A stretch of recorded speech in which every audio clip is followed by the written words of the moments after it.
স্ত্রীকে সবসময় উত্ত্যক্ত করতে চাচাতো ভাই সুমন প্রতিবাদ করায় ভাইকে খতম করলেন চাচাতো ভাই।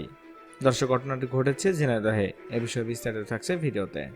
ঝিনাইদহের মহেশপুরে স্ত্রীকে উত্ত্যক্তের প্রতিবাদ করায় চাচাতো ভাইয়ের ছুরির আঘাতে প্রাণ হারালেন পলাশ হোসেন নামের এক যুবক। শনিবার রাত 9টার দিকে উপজেলার মদনপুর গ্রামে এ ঘটনা ঘটে। নিহত পলাশ হোসেন একই উপজেলার ফজলুর রহমানের ছেলে। তিনি পেশায় একজন ভ্যান চালক। এ বিষয়ে স্থানীয়রা জানায়, পলাশ হোসেনের চাচাতো ভাই সুমন প্রায় তার স্ত্রীকে উত্ত্যক্ত করতেন। শনিবার সন্ধ্যায় আবার উত্ত্যক্ত করে। পলাশ বাড়িতে এলে বিষয়টি তার স্ত্রী তাকে জানায়। এ নিয়ে পলাশ তার চাচাতো ভাই সুমনের কাছে বিষয়টি প্রতিবাদ জানাতে গেলে উভয়ের মধ্যে বাকবিতণ্ডা হয়। এক পর্যায়ে সুমন ধারালো অস্ত্র দিয়ে পলাশকে আঘাত করে। এতে ঘটনাস্থলে তার মৃত্যু হয়।